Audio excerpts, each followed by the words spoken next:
feliz de estar hoy día acá. Les cuento que es tercera vez que participo. Creo que esta es una plataforma maravillosa.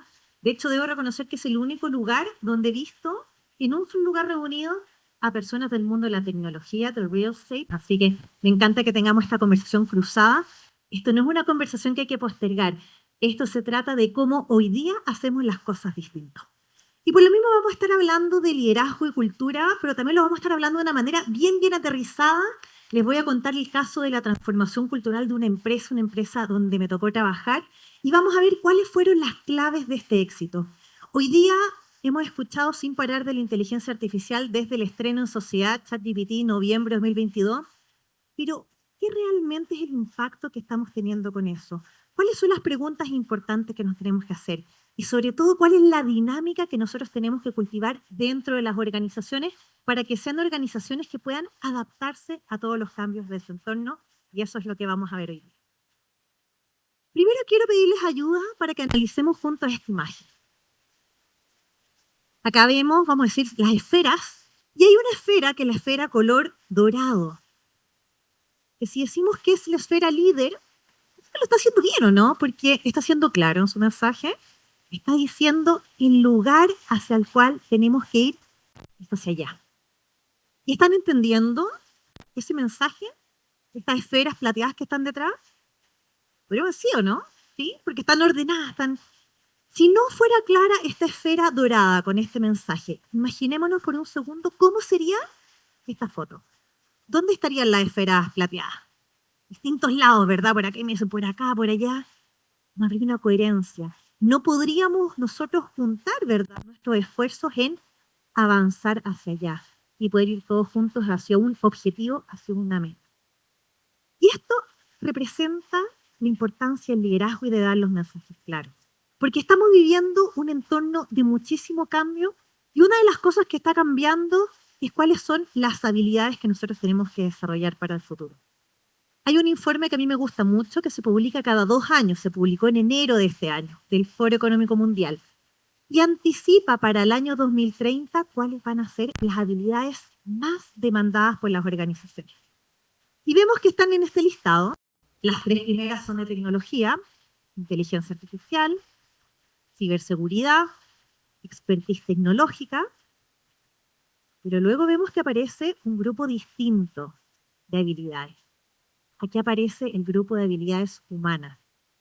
Y estas power skills, estas habilidades poderosas, habla de qué es lo que necesitamos nosotros para adaptarnos, tanto a nivel cognitivo como a nivel de las relaciones que nosotros sostenemos. Tenemos pensamiento creativo, pensamiento analítico, resiliencia, agilidad, adaptación al cambio, curiosidad y aprendizaje permanente. Como siempre estamos aprendiendo cosas nuevas. Liderazgo e influencia social. Porque el liderazgo ya no es solamente cuando yo tengo una cajita, ¿no? Yo tengo otras cajitas que me reportan. Antes, como que ese era el líder. Hoy día la definición de liderazgo es toda persona que necesite influencia para movilizar a otros a la acción. Quiero preguntarles, ¿quiénes de acá tienen que movilizar a otros a la acción? ¿Alguien no lo tiene que hacer en su trabajo? Como que a mí me cuesta imaginarlo, ¿no? Como que me imagino como el hacker solo, así como con la capucha. Yo creo que hasta ese también tiene que ejercer liderazgo, porque tiene que pedirle consejo a los otros hackers. Entonces, todos hoy día necesitamos influenciar a otros para conseguir nuestros propios objetivos. Y tenemos también una capacidad que es distinta a esta habilidad, ¿no? Que nos habla de una habilidad verde, las green skills, el cuidado del ambiente. Esto es especialmente interesante, ¿no? Todo lo que se está viendo en real estate, las certificaciones LEED, cómo hoy día nosotros desarrollamos procesos de construcción, de mantención, y sean amigables con el medio ambiente.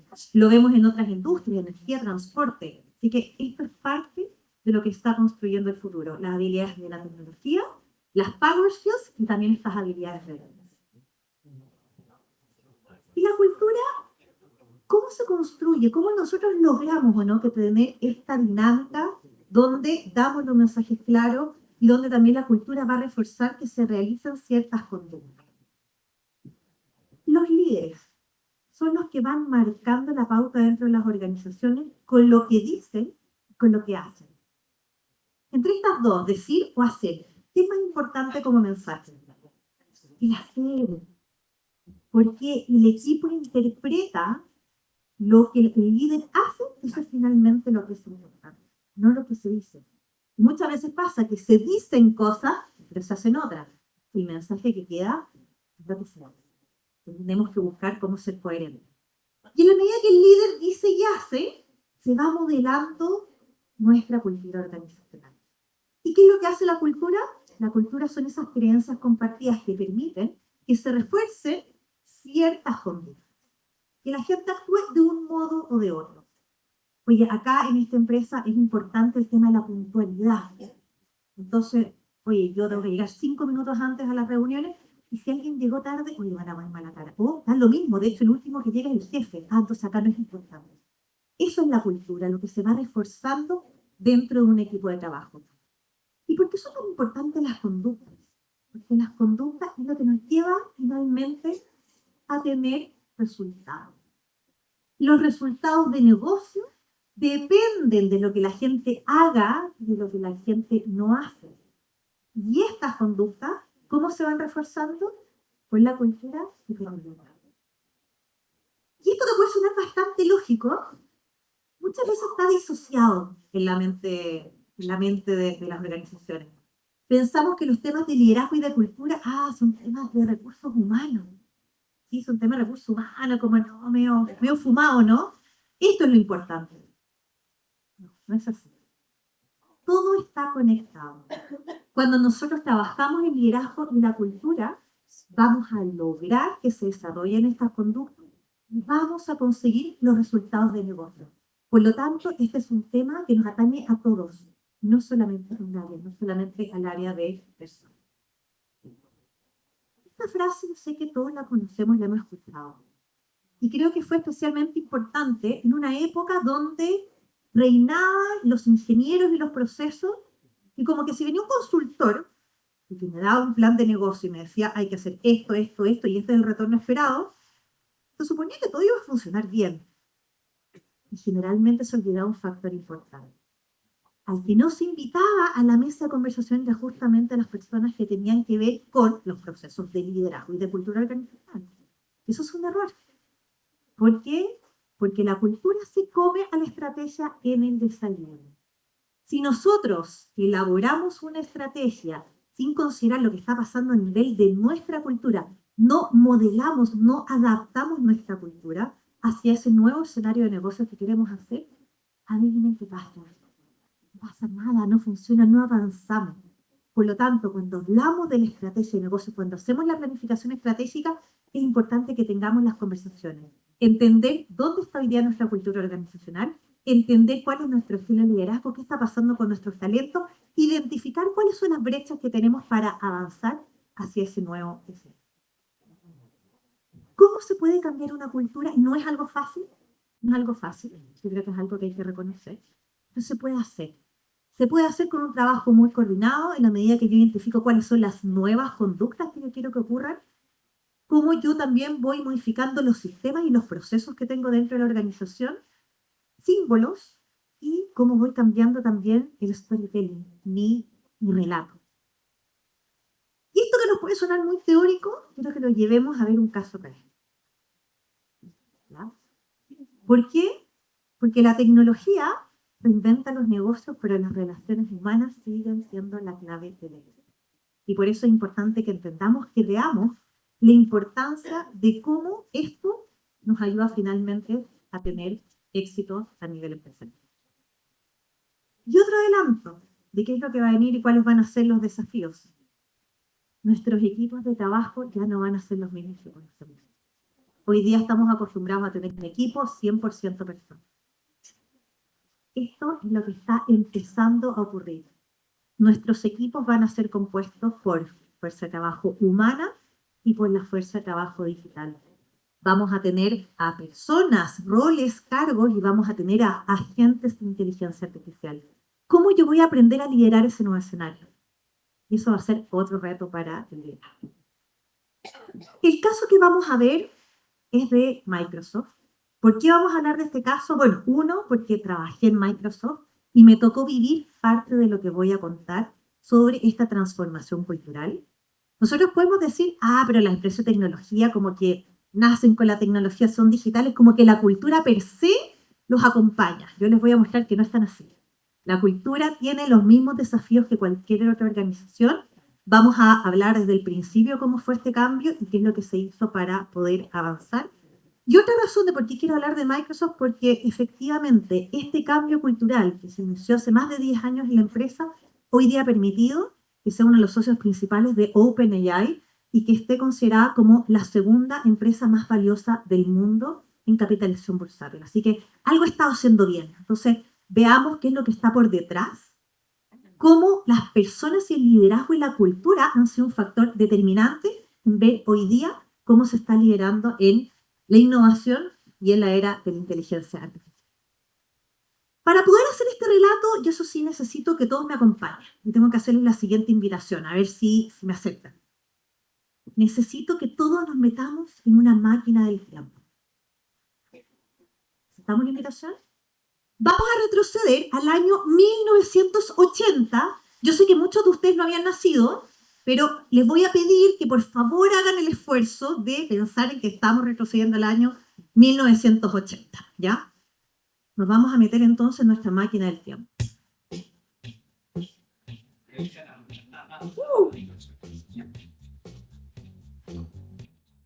Estamos en 1980. ¿Cómo escuchábamos música en 1980? Personal stereo, ¿verdad? Mejor invento de la historia. Podíamos ir al parque y seguir escuchando música. Maravilloso. ¿Cómo nos entreteníamos? Tuvimos este tipo de televisores, ¿o no? Que tenían 3, 4 canales. ¿Sí? ¿Cómo nos comunicábamos entre nosotros en el año 1980? Estos teléfonos pesados, ¿verdad? Que dolía el dedo cuando uno tenía que marcar. ¿Sí? Y ahora quiero que pensemos un segundo cómo se trabajaba en el año 1980. ¿Cómo era entrar a una oficina? Así se veían las oficinas en 1980, con muchos papeles. Teníamos esto muy importante, las gavetas, ¿verdad? Con toda la información, con colores A, B, C, D, para encontrar información. El memo. Yo cuando te hacía la práctica, el año 99, se seguían usando el memo en el banco donde hice la práctica. El memo decía de quién para quién, y se imprimían varios y se dejaban arriba del escritorio, ¿verdad? Así que eso era el memo. En este entorno tan analógico, vino un joven casi adolescente, y que dijo algo que todos pensaron que estaba completamente loco. Bill Gates dice, vamos a tener un computador en cada escritorio y en cada hogar. Y la gente no entendía nada. ¿Por qué? Porque se trabajaba de la manera que yo les mostré. El computador ya existía, pero era algo que ocupaba, ¿verdad?, grandes dimensiones, era algo muy de élite, lo ocupaba la NASA, IBM, y hace muy poco habían aparecido los microcomputadores. Bueno, resulta que dice, ¿sabes qué? Vamos a tener estos microcomputadores, y no solamente del trabajo, sino que esto va a ser parte de nuestra casa. Va a ser necesario en nuestro hogar. Y muchos pensaron que estaba loco, que este era un producto de élite, era un producto de lujo que nunca iba a ser tan necesario, y el tiempo le dio la razón. Es así como Bill Gates se transforma en el millonario más joven de la historia.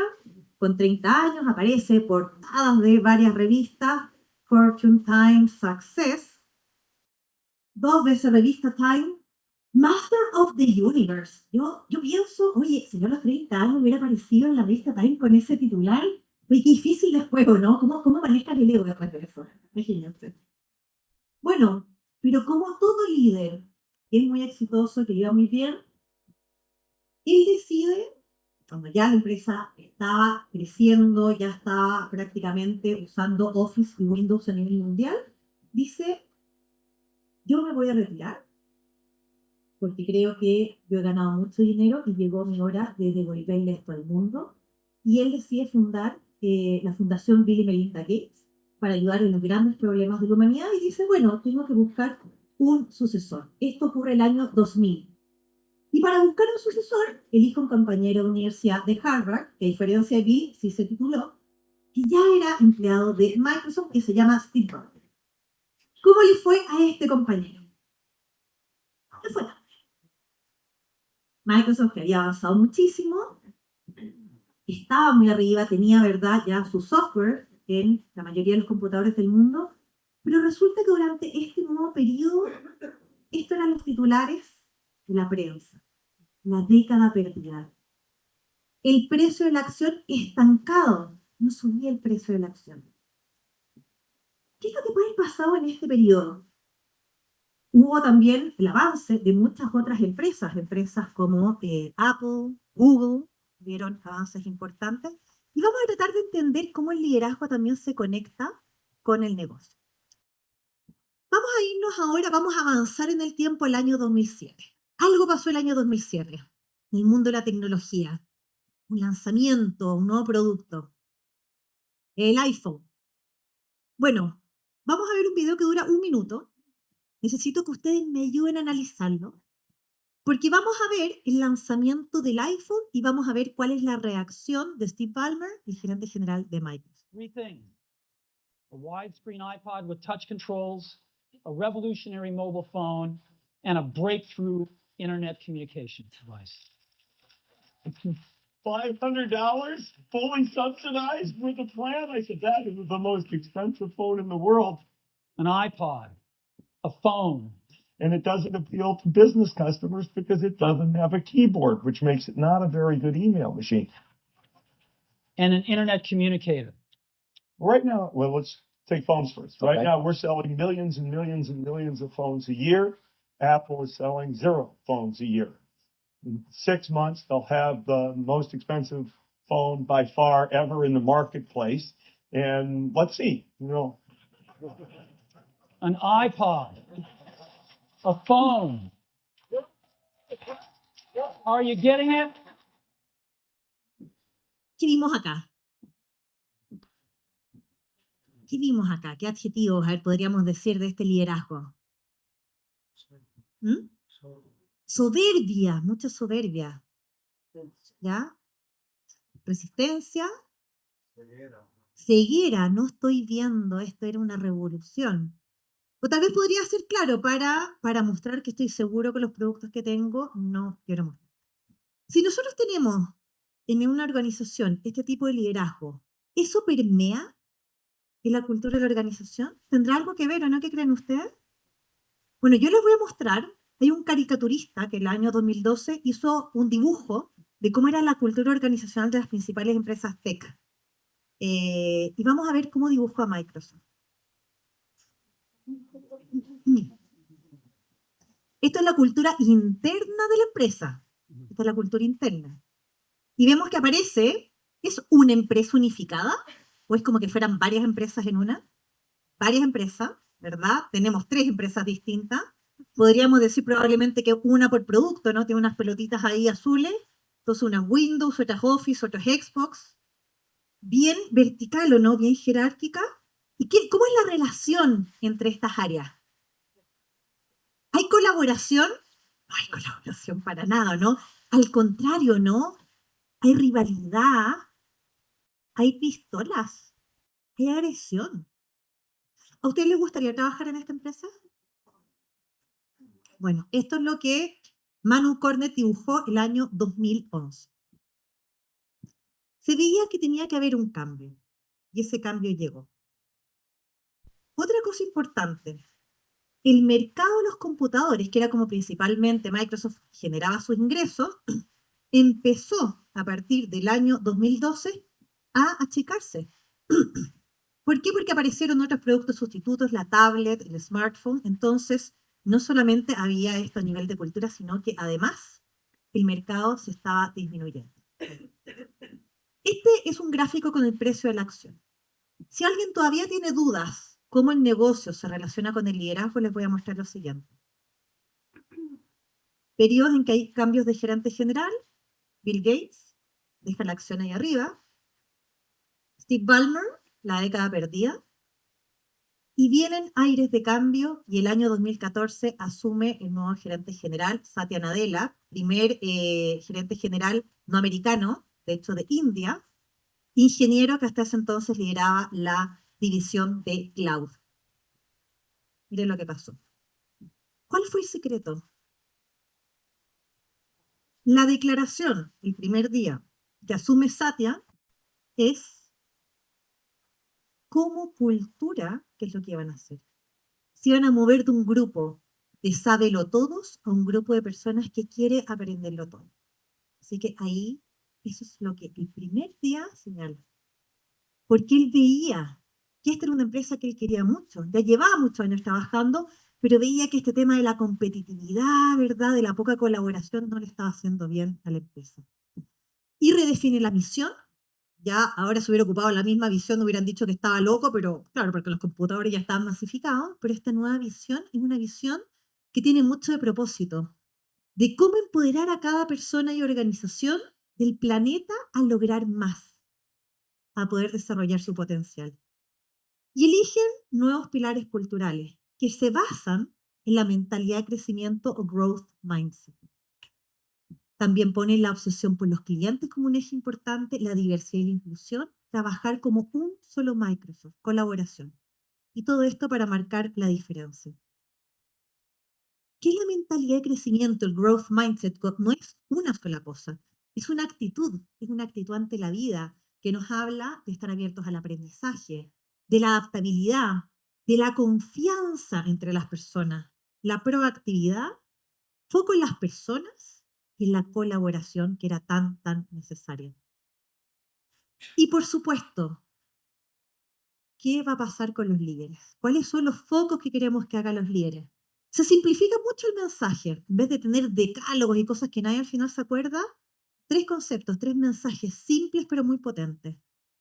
¿Qué es lo que tiene que hacer un líder dentro de la organización? Primero, tiene que crear claridad. ¿Se acuerdan de la esfera dorada? Eso es, por ahí tiene que partir el liderazgo. ¿Hacia dónde vamos? Mostrar claramente el camino. Segundo, como yo voy a contratar a gente inteligente, yo no le tengo que decir exactamente lo que tienen que hacer. Yo lo que sí tengo que hacer como líder, yo tengo que generar energía. Que la gente esté motivada, que le guste venir a trabajar, que puedan desarrollar sus propios intereses. Y con todo esto, yo lo que necesito, obviamente, conseguir resultados. Eso yo como líder es algo que tengo que asegurar. Mostrando el camino, delegando, dejando que mi equipo con energía defina cuál es el camino, el cómo vamos a hacer las cosas y asegurar los resultados. Y también se cambia la evaluación de desempeño para que no solamente se midan los resultados individuales, sino que también se considera cómo yo estoy ayudando a otros para que otros sean más exitosos y cómo otros también me están ayudando a mí para hacer mi mejor trabajo. ¿Qué significa? Se mide en este nuevo modelo logros, pero también se mide la colaboración. Y la colaboración se mide en los 2 sentidos. Yo soy generoso y colaboro con otros y otros colaboran conmigo. Y esto es cómo se hace la evaluación de desempeño. Y algo que a mí me tocó el corazón es cuando el año 2017 Satya lanza su libro autobiográfico, que se llama Hit Refresh, que es como oprime refrescar, así lo vi traducido en Argentina, y que habla de cómo él llega a este cargo, cómo nadie tenía mucha fe en él, porque era tan grande el cambio que había que hacer en la empresa que todos pensaban que iba a ser un líder que viniera de afuera, y cómo fue paso a paso cambiando la cultura, y también habla de cuál es su visión de los cambios tecnológicos. Así que yo lo súper recomiendo, un libro muy interesante. Cada día necesitamos renovarnos a nosotros mismos. Esa es la misión. Más que esperar que los otros cambios, cómo partimos el cambio por nosotros. Algunos días nos va bien en este cambio, otros días no. Pero el promedio es lo que cuenta, que en promedio hacemos un poco. Me gustaría saber de los que están acá, ¿quiénes trabajan en gestión de personas? Por favor, levanten la mano. 3, 4, 5, 6, 7, ¿ya? ¿Quiénes de acá lideran equipos de trabajo? Levanten la mano bien alto, por favor. Ah, veo varios más. 100. ¿Y por qué no levantaron la mano primero? Si ustedes lideran personas, no. Todos trabajan en gestión de personas, ¿verdad? Así que partamos por ahí ese cambio. Todo líder es un gerente de personas. Lo vimos. el líder, cómo cambia la cultura, las conductas, los resultados de negocio. Cómo a través de la gestión de nuestros equipos nosotros vamos a resultar los resultados de negocio, no de otra manera. Esto de la evaluación de desempeño, la encuesta de clima, es algo que recursos humanos me quita tiempo, pero yo en realidad soy subgerente de finanzas, yo tengo que hacer esto. No, a través de la gestión de mi equipo, yo voy a conseguir mis resultados. Partamos por ahí el cambio. Abramos los ojos y quiero que se queden con 3 mensajes. ¿Cómo yo me transformo en un agente de cambio? ¿Cómo puedo ser este líder integral que yo busque generar energía en mis equipos de trabajo? Y cómo fomentamos el aprendizaje y la colaboración, que van a ser clave en esta nueva era de la inteligencia artificial. Muchas gracias. Bien, agradecemos a Denise. Gracias, Denise. Interesante la charla. Me encantó además el gráfico, muy gráfico, valga la redundancia, de cómo el liderazgo impacta directamente en el desempeño de la compañía. A veces uno piensa que no es tan directo. Vamos a hacer la dinámica con la plataforma. No sé si ya se metieron a Slido. Recuerden, en el navegador de su celular, slido.com. Ay, tenemos muchas preguntas, así que me alegro mucho. Mira, me voy a poner yo al otro lado, Denise, para que podamos desplegarnos y tú puedas contestar en virtud del tiempo. Ya tenemos unos minutitos. La primera y más votada: ¿cómo instalar culturas de aprendizaje en un contexto donde lo más escaso es el tiempo? Buenísimo. Bueno, yo creo que toda empresa que quiera ser exitosa, que quiera seguir existiendo en 10 años más, tiene que estimular tener una cultura de aprendizaje, porque el aprendizaje es lo que te permite adaptarte a los nuevos entornos. Una cultura de aprendizaje creo que parte por entender que eso es parte de nuestro día a día, no es algo separado. Partir por cosas bastante básicas, tal vez como, ¿es posible, por ejemplo, capacitarme en horarios de trabajo? A veces esas son las limitantes. Yo no tengo claro si yo puedo estar haciendo un curso de e-learning a las 10 de la mañana un jueves. Eso yo creo que es importante que la empresa lo declare, qué recursos existen hoy día para aprender y también declarar cuál es como este esquema o no, qué condiciones yo tengo para hacerlo. Y el aprendizaje no es solamente hacer cursos, yo creo que eso es súper importante, reconocer la importancia del trabajo, del aprendizaje activo, el aprender haciendo. Eso es como principalmente aprendemos los adultos, el aprendizaje on the job, ¿ya? Eso es importante. Entonces, ¿cómo yo le entrego a mi equipo de trabajo cosas entretenidas en el día a día que los desafíen, que les permitan aprender cosas nuevas, desarrollar nuevas habilidades, y cómo también estimulo el aprendizaje social, hacer comunidades de aprendizaje, cómo yo aprendo de otros? No necesariamente esto es un tema de inversión de mucha plata. Probablemente dentro de mi organización hay personas que son expertas en algunos temas, cómo yo puedo aprovechar todo ese aprendizaje para que haya un conocimiento interno. Así que creo que acá muchas veces siempre ponemos limitantes, ¿verdad? No solamente son recursos económicos, yo creo que hay mucho de creatividad y de entender cómo nosotros aprendemos. Así que eso con respecto a la primera pregunta. Ya, y la segunda, mira, se movieron un poquito porque como van votando, van subiendo en el ranking. Ahí subió una. ¿Qué buscan hoy los profesionales más calificados cuando eligen una empresa? Bien. Esto ha ido cambiando en el tiempo. Yo creo que podríamos decir lo que la gente quería antes de la pandemia y lo que quiere después de la pandemia. Y claramente ahí hay un factor que antes no era necesariamente de las cosas que más buscaban las personas en un trabajo y que después de la pandemia se apareció muy fuerte, que es el tema de la flexibilidad. Hablo del tema de la flexibilidad porque tuvimos el experimento mundial más grande de teletrabajo durante la pandemia y eso hizo que muchas personas se dieran cuenta las ventajas del trabajo remoto o el trabajo híbrido. Entonces yo creo que eso hoy día está dentro de los 3 primeros factores que están buscando los profesionales. Incluso hasta dicen distintas expectativas de sueldo, cuando es algo presencial o cuando es algo que es híbrido. Entonces, no solamente teletrabajo, obviamente el tema de flexibilidad, hay muchas otras maneras, ¿no? Ofrecer flexibilidad, más días de vacaciones, turnos de trabajo. La mayoría de los trabajos no son compatibles con teletrabajo, entonces hay que ver ahí. Y otro de los elementos que yo creo que es muy importante, y especialmente los jóvenes, el aprendizaje y desarrollo. La gente quiere ir a una empresa para aprender, ¿verdad? Para desarrollarse. Y en ese sentido creo que también tenemos que entender a las nuevas generaciones, que tal vez no aspiran a quedarse 10 años trabajando en nuestra empresa, pero sí aspiran que el tiempo que estén con nosotros poder aprender y poder desarrollarse todo lo posible. Así que yo creo que esos 2 elementos hoy día son muy, muy importantes.